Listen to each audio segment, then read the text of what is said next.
Hey there everybody, it's Melanie with Lost and Found and welcome back to my YouTube channel. Thank you so much for being here today. If you're not a Lost and Found subscriber, then before we get going, if you would hit that little button, join our community. We are approaching 13,000 subscribers, which is super awesome. But today's video is a buy request video. So I asked you guys a couple videos ago back in January if you would be interested in seeing my collection of Last Supper pictures. And a bunch of you said yes. So that's what we're doing today. I'm going to show them to you. We're going to talk a little bit about collections. We're going to work on a little bit of my display in the hallway where most of them are. And it's just going to be a fun time. So let's get started.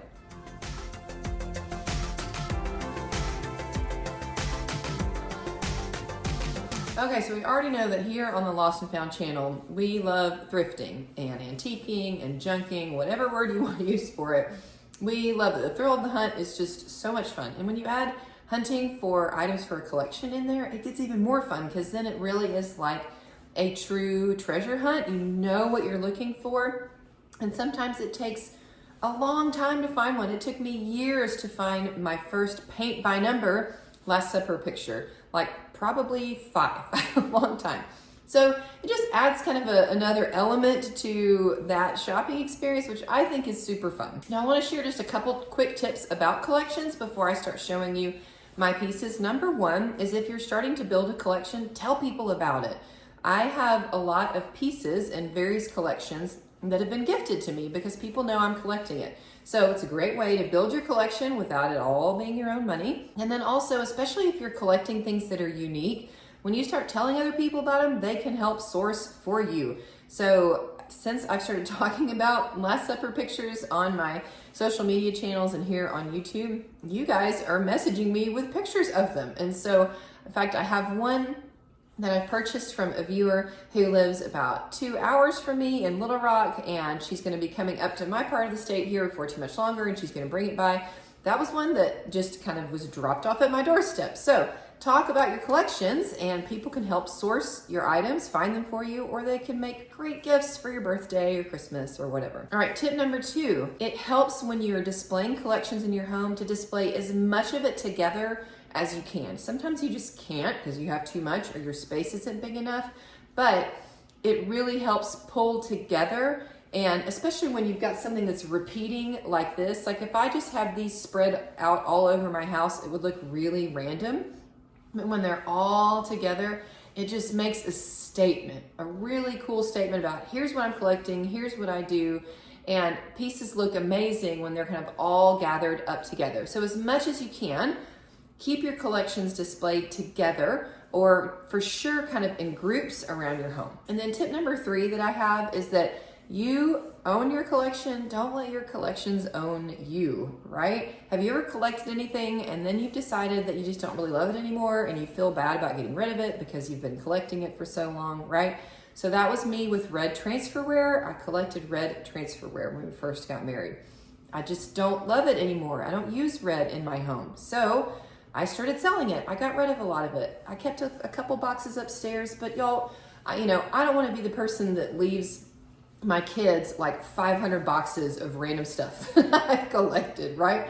So don't let your collections own you. If you're feeling collection guilt, like you've had something and you worked hard to get it and you really don't want to have it anymore because you'd like to make room for something else, but you feel bad about getting rid of it. Maybe that's just me. Maybe I'm the only person that struggles with that. But if that's you, if you've ever had collection guilt, hey, it's for you. You're the one having fun. So the stuff doesn't own you. You own the stuff. If you decide, I don't want it anymore, you can totally get rid of it. Because then guess what? You can start over with something else. That's part of the fun. This is supposed to be an enjoyable, fun process. So for right now, I'm still going strong on Last Supper pictures, but who knows? There may be a day when I decide we're done, and it's gonna be okay to get rid of them at that point if I do. Okay, so why Last Supper pictures? Somebody asked me that question, and it really made me think, like, why? I don't know. I think part of it is because they're all the exact same painting. Like you see it and you immediately know what it is and what it's referencing. It's referencing the original painting in Milan, Italy, which I would love to go see one day, that is like this historical masterpiece, right? Like we already know it's that painting, but they all look just a little bit different. They don't look exactly the same. And I can't really think about another piece of art that is really done that way. Like if you think about the Mona Lisa, when the Mona Lisa is reproduced, like it still just really looks like the Mona Lisa everywhere. They don't change her hair color. They don't change the direction that she's looking. Maybe she's got something in her hand. Like it kind of all stays the same. But all of these Last Supper pictures, they're all different. Guys are looking different directions. Some of them have a tablecloth, some of them don't. Some of them have a rug on the floor and a jar in the corner. Some of them don't. And I don't know. I just think that's really cool. So I am also a Christian. I've had that question asked of me. Yes, I am. And I'm sure that the subject matter appeals to me too. And it's been a fun conversation with my kids. They're like, Mom, why do we have all of these pictures of Jesus with these guys in our house? So it just makes for a fun topic of conversation in our family and in our home. But really, I think that's what it is. I think it's because they're all the same picture, yet different. And I just love stuff that's unique and quirky. So that's what really speaks to me. Okay, so that's enough of me talking about that, babbling on. Are you guys ready to see the stuff? So this one here is actually the very first one that I ever bought. I'll take it down for you. Antique Company Mall in McKinney, Texas was my favorite place to go shop. So we lived in Texas for 11 years. I would go shop at Antique Company Mall all the time. This hung in their front booth, like in the front window, for forever. And I just had my eyes on it for forever. And so eventually, I think maybe the booth owner put on a sale or something, or I just saved up some money. I don't know, but I grabbed it. I liked the colors on it. And I hung it up in my kitchen. My kitchen in Texas was decorated. It was painted the same color, Sherwin-Williams silver strand with white trim. And I kind of had a similar setup as here. So I hung it up in my kitchen. Now, like, look, I mean, it's not an amazing shape. It's duct taped on the back, you know, its frame's kind of falling apart, but I loved it. So this is kind of what started it. Then, not long after that, I moved in and opened my first booth space in Antique Company Mall. So when I did that, I started really regularly being out picking flea markets, and I just started finding them like everywhere. So this was the second one that I found. And I just found it at one of the monthly flea markets that I would go to in Texas. And I thought, hey, that's really cool. It has a black frame, so it can hang with the other one, because I like hanging art in groups rather than just a single piece of art. I love having art in groups. I thought it would look cool together. But again, like, it's a different picture. It's not exactly the same, right? The colors are different. The guys look a little different. This one has a big rug on the floor. The other one doesn't. So these were the first two that I started with, and they're the only ones that hang here in the kitchen. The rest of them are all together in another place in my house, but I just kind of liked the look of having them in the kitchen. And honestly, I thought it was kind of a funny joke too. When I first got them, I thought, oh, we'll put them in the kitchen because that's where we're having supper, right? So it's like kitchen, eating, dining, supper, Last Supper. I don't know, it all kind of made sense to me. So here's the first two. Now I want to show you guys the rest of them. So this was probably the next one that I purchased. This one here. And it's just black and white. Sorry for the glare. The frame is not in the best shape. And I grabbed this one at a garage sale. No, I think it was at a flea market. A couple bucks. Anyway, here's the back of it. There, it says $1. I think I paid $1 for it. But because it was black and white and a little bit different, I kept it. It stayed in the collection. Okay, and then there's this little guy. Not my favorite either. Not the best picture. It almost looks like it's kind of pulled out from a magazine or something. But different people, different poses. I do kind of like this old little chunky wood frame. And it was a flea market find. Again, just a couple bucks. So I have a Last Supper plate. These, I've seen a ton of them around. I have bought and sold a couple of them, and so I decided just to keep one for myself. This one right here is currently my kids' favorites. It's kind of this, it's resin. It's not wood, but it's all carved, and it's a little bit curved.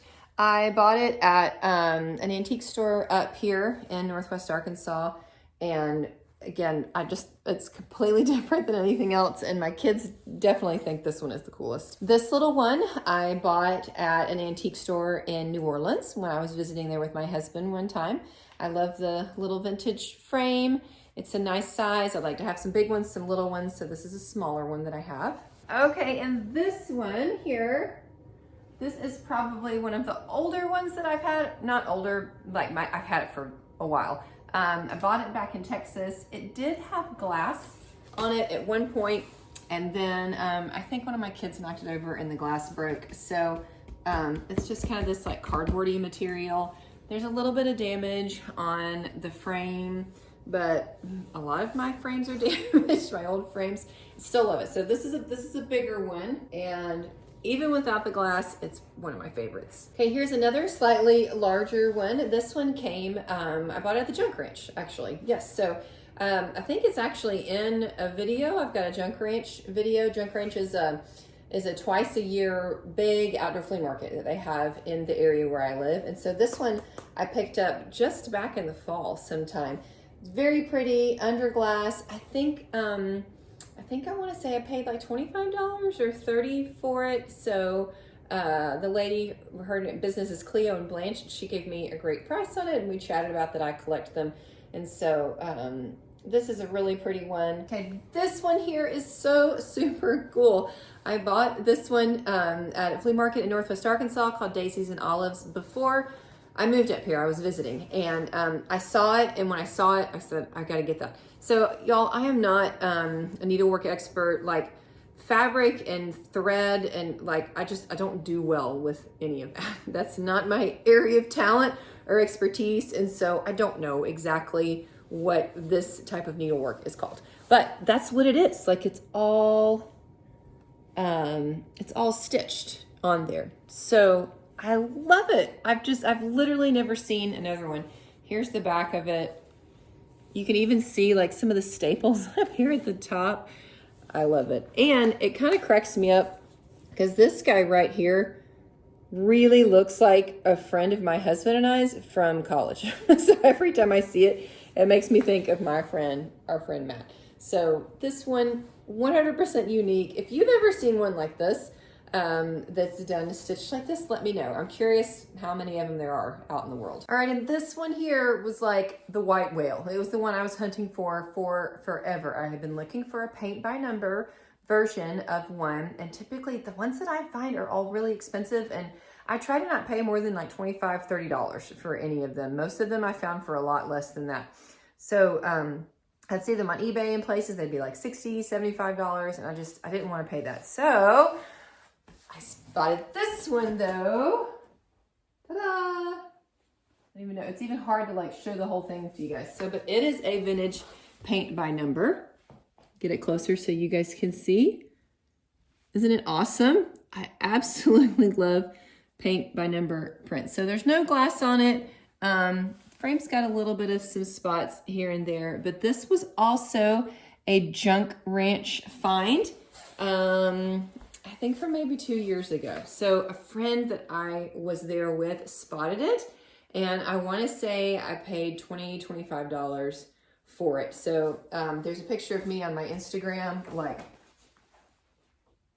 holding it up in celebration because I've been hunting for one for so long. So I have since seen several more, but again, they're kind of expensive, and they've looked pretty similar to this. I mean, I know a lot of the paint by number ones are really similar. So I'm kind of hunting for a paint by number one that is just slightly different.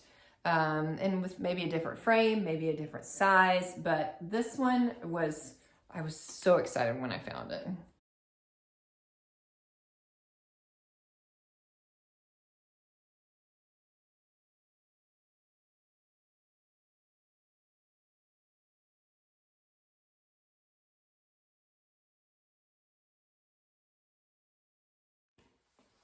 All right, so these are some that I've just found, and I don't have a spot for them yet in my hallway. I've got to work on it. This one is the absolute newest. I just got it last weekend when I was in Branson, Missouri at a flea market. I paid $15 for it. It's got like some glitter going on, and I think that maybe the glitter originally was like glued on there.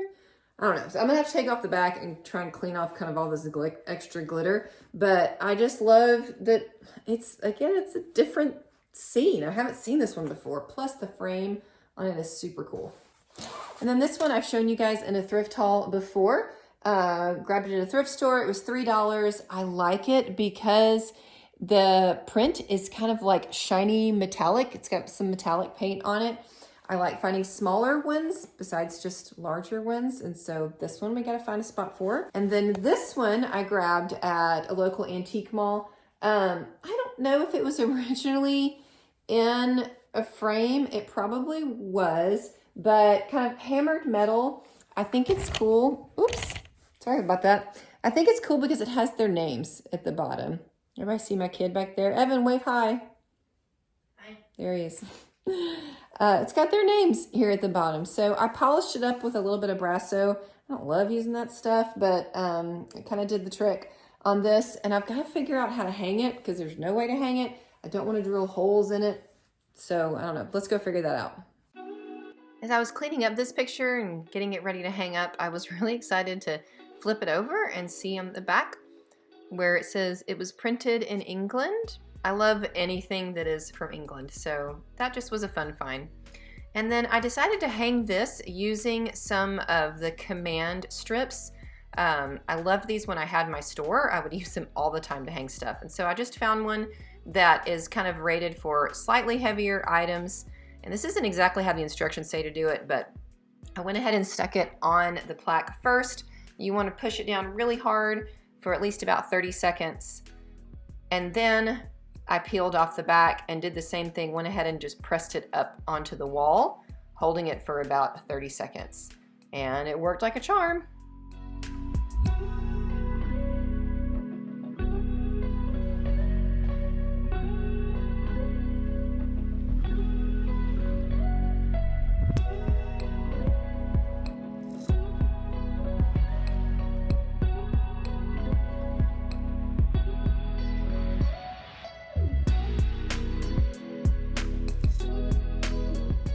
When you're displaying collections, it's kind of like playing Tetris a little bit, moving things around some, and I have to work around that light switch, which is super annoying.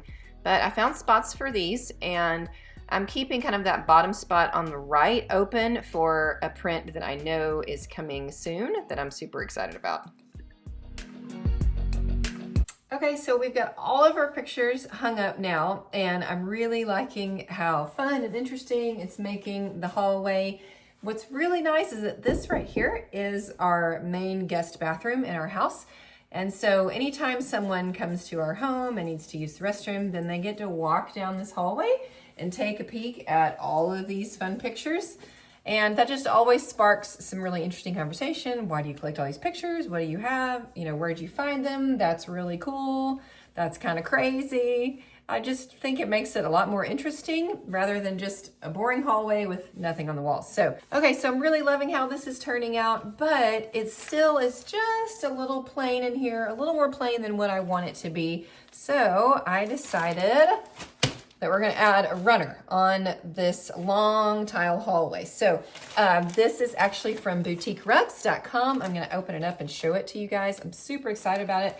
I haven't opened it up yet myself, so we're gonna do it all together. But I love boutiquerugs.com. If you have not visited their website yet, it's an amazing place to find on-trend rugs at incredibly affordable prices. This is actually the second rug that I purchased from them. The first one is in our dining room space, which is where I'm turning into kind of a living, library, office area. It's gorgeous. The vibrancy of the colors is amazing. And so when I decided I wanted a runner for this area, I went right back there and of course found what I was looking for. So at boutiquerugs.com, they actually have over 40,000 different rugs available, and they go from traditional to eclectic to boho. I mean, you name it, they've got it. You can search up by style, you can search up by color, you can look at rugs by shape, by price, and they have also a whole wide variety of prices. But they're very, very budget friendly, and they've actually given me a discount code to share with you guys, which I'm going to tell you about a little bit more at the end of the video. But let's open this up and let's take a look, see how it looks in this space. So this is a machine washable rug, which is just incredible. because in our busy house, I definitely need something I can keep clean. So my goal for this rug was to have it coordinate with the colors that are in my living room, since you can see it from the living room, and it does that perfectly. The colors are just so beautiful, and it goes with that blue and the blush pink and everything except that kid in the orange sweatshirt. It doesn't really match him, right? But it is a thinner rug, and the machine washable ones are thinner. You could definitely put a rug pad under it if you wanted to, but I really like the thinness of it. The low pile, that just means it's gonna collect and trap less animal hair, less dust, and overall just gonna be a lot easier for us to keep clean.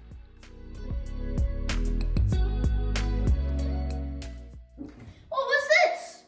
It's our new rug. You like it? Yeah.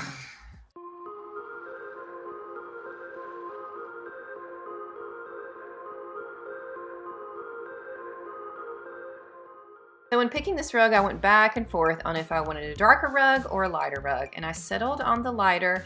And I know that it doesn't perfectly coordinate with all of the art, but this hallway just stays so dark.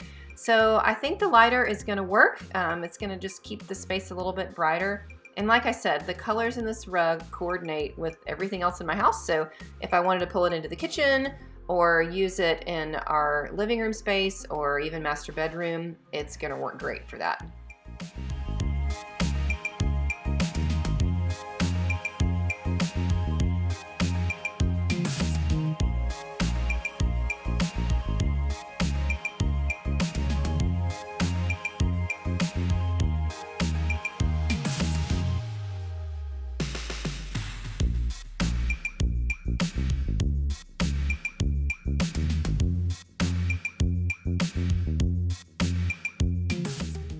So I'm going to wrap up this video a little bit differently than what we usually do. We're going vertical, and that's so you guys can see this gorgeous rug. There's my little kitty, and our hallway with all the Last Supper pictures up. So I hope you guys have enjoyed this. I hope it's maybe inspired you to start your own collection or to pull out your collection and display it so people can enjoy it and you can show it off to others.